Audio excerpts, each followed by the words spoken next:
Hey, hi everybody. Welcome to The Circle. I'm Tracy and these are my co-hosts Lynn and Tammy. And today we want to talk about asking for help. I don't know about all of you, but this is a real challenge for me. My mantra internally is, I got this. So I don't often ask for help. And oddly, people don't offer a lot of help sometimes because I got this. So, because that's the message you put out there, that's right? what I put out there. Exactly. And sometimes we all need a little bit of help, whether it's with our families, with our life, with our business, with our passions, whatever the case may be. Life isn't meant to be mastered and delivered all by ourselves. So we thought we'd share some stories about asking for help and where we've I don't ask for we're help. learning. I asked for help once. Not one. I mean, I've asked for help many times, but I did ask for help more recently, and it actually bit me in the bum. Oh. So I'm a little discouraged from asking for help because I don't want to feel that way again when someone makes me feel bad for asking for help. Yeah. So I don't do it. I don't ask.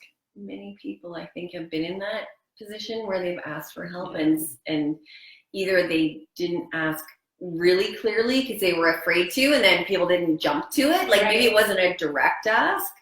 I don't know. I'm not saying you didn't do that. I'm saying I think a lot of people can resonate with Absolutely, that, right? Yeah. So where do you go? Where do you ask for help? If you're in the position that we are, we just don't ask for help. Then where do you go? How do you get help? Like seriously. None of us can you guys help us? I think we're the ones with the problem, right? All three of us. Well, I have this. Do you think it has I wanna something to say do with the our silliest- personalities? Yes. Yeah, for sure. But can I tell you the silliest story? Yeah, please do. Okay. So when I had This is my awesome. first baby, my sweetheart, she was a little bit difficult. Mm-hmm. And I would not ask for help. This is my baby. Yeah. This is, I decided to get pregnant and have a child. Now, I was very married, and my husband wasn't real, I don't think he ever held a baby before. He knew nothing. He was not helpful. So I did ask him, but then he was out playing baseball or doing whatever he was doing, having fun, and I was just getting upset. But that's a whole other story. Whole other show. Right. But I was not well. I had a really complicated C-section, and when I came home, I ended up having a bladder infection, and it moved to, what's the other thing? There's two things that can happen. Kidney? Yes, Yeah. bladder and kidney. That's so painful. I was shivering like this. I couldn't feed myself, and I had this little baby, and my husband wasn't there. I was so dumb. And I have a mother who lives fairly close by. My mother-in-law wasn't that far. I had a couple of friends, and I would not ask for help. I was sitting there wondering why people weren't offering me. What's what I see in these movies where people have babies and then somebody brings over like lasagna. Nobody's bringing me nothing. And so I was thinking, it must be just my job to do this. And I suffered so badly for that first month. Because I did, and I still didn't really ask for much help. But now when I look back on it, I'm like, wouldn't anybody have said, yes, my neighbor next door that didn't even know me that well, if I just said, oh my gosh, I just need a little bit of help with something, they would have been like, yeah, let me take the baby for a walk in the stroller for 20 minutes while you go have a shower. I'm sure anybody would have. It's silly not to. I look back on it, I suffered a lot for that mistake. Well, I think most of us do, and like we said, it's to do with our personalities. It's to do with who we are. We don't like to admit that we're vulnerable or that we can't do it on our own, right? That's the reality. Yeah, and I have to say, since buying the farm 7 years ago, I have had to change and shift, but I still am loath to ask. But I have no choice. There are certain things I simply can't do by myself. And I have a fabulous neighbor who's often home when I'm home, and friends and family. Like my parents come and dog sit for us when we're going to go away and things like that. So, and I have a great team, obviously, that I pay to help me. Right. But it has shifted some of my behaviors that way, because I literally have found myself in really strange situations where, okay, well, I actually can't do this. I actually cannot move forward until I have somebody else to help me, because there's a lot of heavy lifting. There's things that I need a certain machine to do or whatever that I don't have or something like that. So now, what if people don't even have that though? So where do they Yeah. go? Mhm. And we talked about this on a previous episode that, the circle itself, right, is a great support system for people. That we feel, the group is set to closed. We don't have it set to public anymore. So it's become a more of a safer place. Yeah. But it's a place that you can go if you're okay with posting in there and asking for help, or you can private message and ask for help. So, that's something that's available, and that's all over social media now. I mean, there's a ton of groups out there that have great support systems for those who are okay about asking for help. Okay, here's a question, because you're the Facebook queen. Yeah. So let's say somebody just wanted to look on Facebook for a support system for something. Maybe they actually want social. Like, what if you just moved to a new area and you don't know anybody?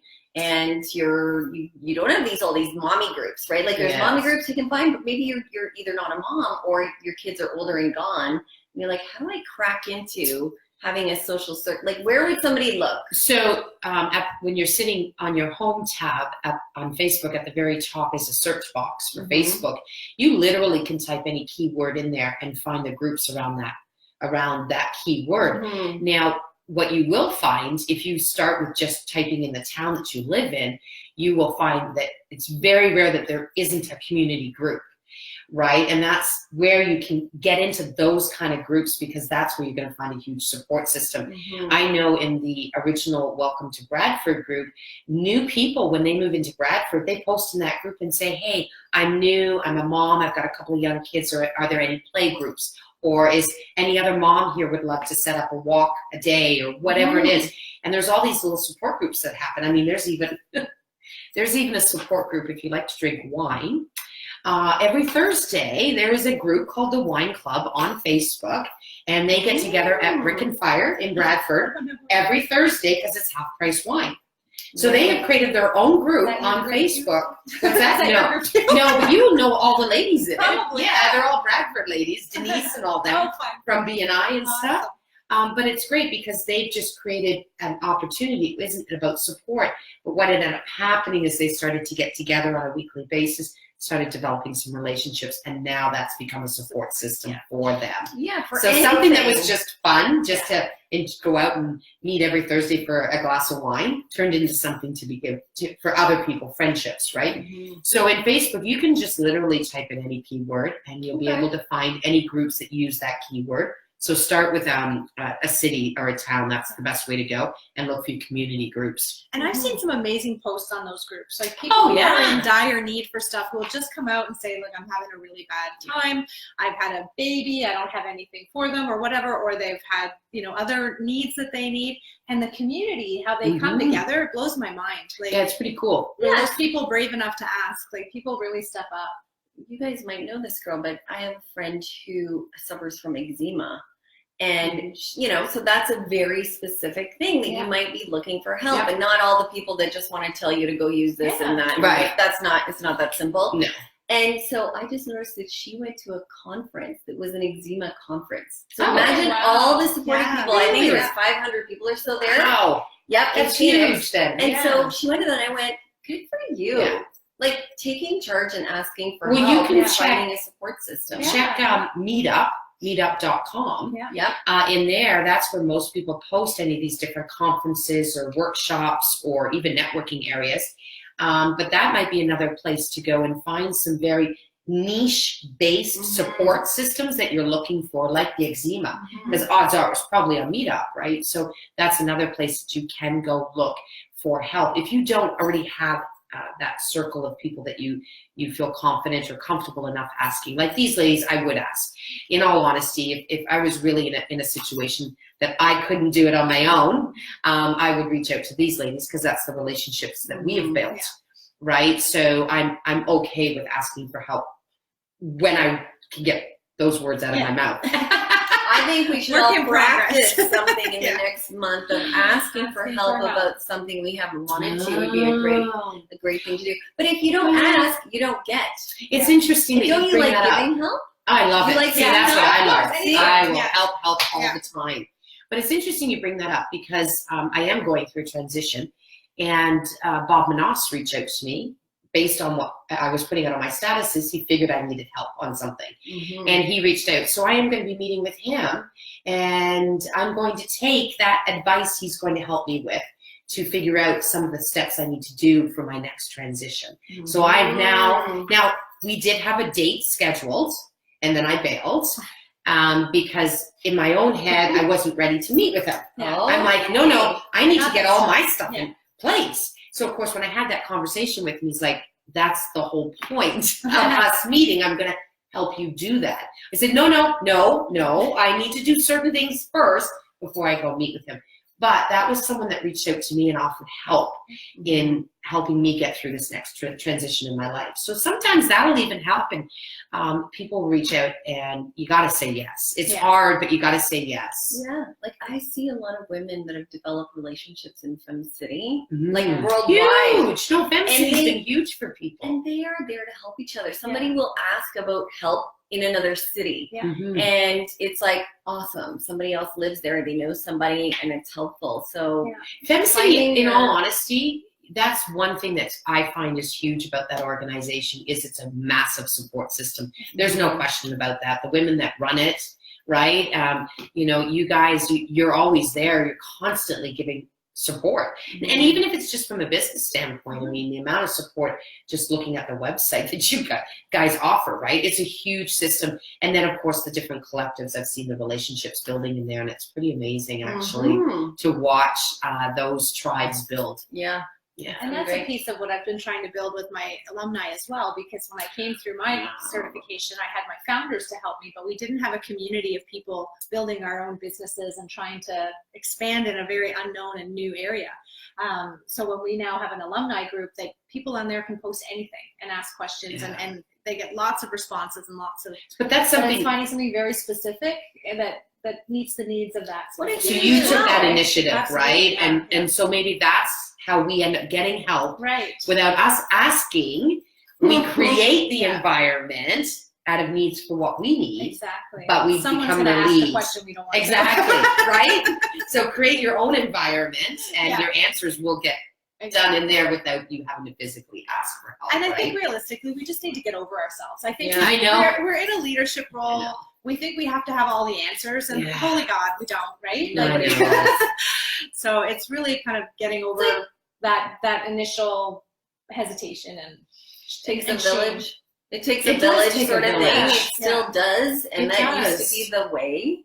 I think it does And more so now, I think though. it does Yeah. more so. We have more things Right. on our plate, but now we're all Yeah. trying to scramble to do it on our own and be Right. so perfect. Yeah. Well, and I think too, even though I find judgment is high now, a lot more than it used to be, I think, just because we live in a social media world, I still believe that there is enough good-hearted people out there that Mhm. are going Oh, for sure. help us when we ask and not make us feel like shit. Bleep. When we ask for that help, because that is, especially being a Scorpio, my ego can really get bruised very quickly. And when you do ask for help and someone makes you feel pretty bad about it, you take a step back and go, you know what, I really don't want to ask for help anymore. But I'm fortunate that I have people in my lives who are pushing me and saying, no, I want to give you help. So instead of me asking for help, they know I need it. So they're saying, no, I want to give this to you, or I want to do this for you because you've done this.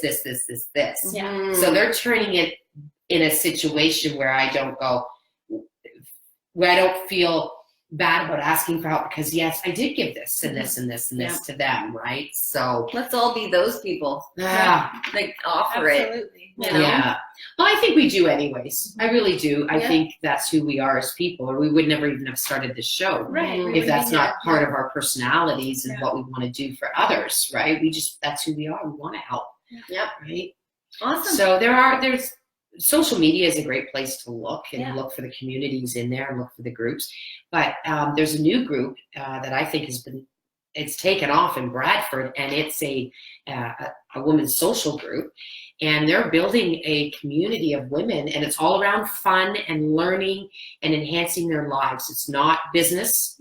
Okay, it's all strictly around different activities or inspirational speakers, things like that. And I think they meet once a month on Mondays. But what's really cool, I've been watching them. I got on their email distribution list, and it's amazing how much of a community has grown so quickly. Like, I don't even think they've been up and running a year. Wow. And just to see what's happening on social media and the people talking about it, they've built a really great community of women who just want to be surrounded and have some fun and learn at the same time. So look for those in communities. There's not many of them. Social. Maybe start one. Yeah. Check out the I think it's, and I can't remember the exact name. I think it's Bradford's Women's Social Group, I think. But we also, Antonetta started the Social Women. They're out in the Stouffville area, and they get together every so often. It's a group of women, whether you're a stay-at-home mom, whether you work full-time, whether you're an entrepreneur, it doesn't matter. Yeah. Everyone's welcome. And so look for those in your different communities and build the relationships within that, which will give you some support. Yeah. Excellent. Well, I think Okay. we're about out of time, but one parting message, I think, from all of this is don't do it alone. Don't try to do it alone. And we will try and We'll try to be an incorporate that example. into our lives. Yeah, we'll try to be an example. We'll let you know if we succeed on some of that. I'm holding you girls to it, actually. I love it. Conveniently, Heather wasn't here for that. Yeah. We'll get her in too. So that was All great, right? Yeah, absolutely. Thanks so much for joining us. Don't forget to like us and to comment and share, and join us on our YouTube channel if you want to stay in touch and see some back issues. Have a great day. Bye. Click. Clink, clink, clink.